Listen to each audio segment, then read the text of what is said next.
Hi అండి. ఎలా ఉన్నారు? బాగున్నారా? నేనైతే చాలా బాగున్నాను. ఇంతకీ నా కూతురు నా కోసం అయితే ఏదో ఒక గిఫ్ట్ అయితే మాత్రం తీసుకుంది. కానీ ఈ గిఫ్ట్ మొన్న మదర్స్ డేకి రావాలని చాలా ట్రై చేసింది. కానీ లేట్ అయింది. ఇది ఆన్‌లైన్‌లో అయితే బుక్ చేసింది. ఇదేంటో ఒకసారి చూడు మమ్మీ ఓపెన్ చేయని అయితే చెప్పింది. నేనైతే చెప్పాను ఎందుకని ఇలా గిఫ్ట్‌లవి ఎందుకనైతే నేనైతే చెప్పాను. నాకు చెప్పకోకుండా తనైతే మాత్రం ఇలా బుక్ చేసింది. నాకైతే నా కూతురికి ఎప్పుడు ఏదో ఒకటి కొనివ్వటం నాకు అలవాటు. కానీ ఈసారి నా కూతురు నా కోసం అయితే మాత్రం ఈ గిఫ్ట్ అయితే మాత్రం తీసుకుంది. నాకైతే చాలా హ్యాపీగా ఉంది. ఇది ఏదన్నా కానీ నాకైతే నా కూతురు నా కోసం ప్రేమగా తీసుకుంది కదా, నాకు చాలా హ్యాపీగా ఉంది. ఇదేంటో ఒకసారి మీకు చూపిద్దామని చెప్పి నేనైతే ఓపెన్ చేస్తున్నాను. ఇదేదో మిషన్ లాగా ఉంది. నాకు మామూలుగా ఎక్కువగా ఈ కాళ్ళు అనేది మాత్రం కొంచెం అరికాళ్ళు అవి కొంచెం నొప్పులుగా ఉంటాయి. ఎప్పుడూ కొంచెం నొప్పులు అంటూ ఉంటాను.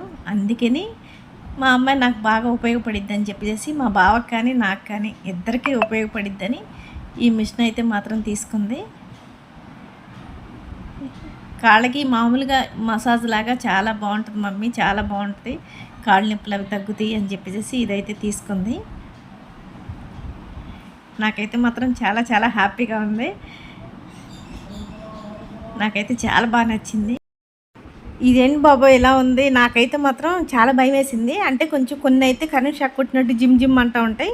అట్లా జిమ్ లాగితే ఏమని చెప్పి నేను కొంచెం భయపడ్డాను. కానీ అట్లా ఏమీ లేదు, చాలా బాగుంది. కానీ ఒక వయసు వచ్చినాక ఈ కాళ్ళ నొప్పులు మోకాళ్ళ నొప్పులు అనేది అయితే మాత్రం మామూలే. నాకైతే మాత్రం ఈ మడిల నొప్పులు అయితే మాత్రం ఎక్కువగా వస్తూ ఉంటాయి. కొంచెం పిల్లల్ని అయితే మాత్రం నొక్కు అని చెప్పేసి బతిలాడుకుంటాను.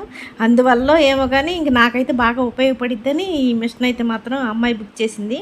నిజంగా చాలా బాగుంది. ఇట్లా కాళ్ళు అయితే నిజంగా నొక్కినట్టే ఉంది. కాళ్ళు నొప్పి పుట్టినప్పుడు ఇంక ఇది నీకు బాగా ఉపయోగపడిద్ది మమ్మీ, డాడీకి నీకు ఇద్దరికీ ఉపయోగపడిద్ది అని చెప్పి ఇదైతే బుక్ చేసింది. నేనైతే చాలా చాలా హ్యాపీగా ఫీల్ అయ్యాను. నేను హ్యాపీగా ఫీల్ అయ్యాను కాబట్టి మా అని కూడా చాలా హ్యాపీగా ఫీల్ అయింది. అసలు మమ్మీకి నచ్చిద్దో లేదో నేను ఇది బుక్ చేశాను అని చెప్పి కొద్దిగా టెన్షన్గా ఉంది. ఇంకా బాగుందని చెప్పానుగా, తను కూడా చాలా హ్యాపీగా ఫీల్ అయింది. చాలా చాలా బాగుంది.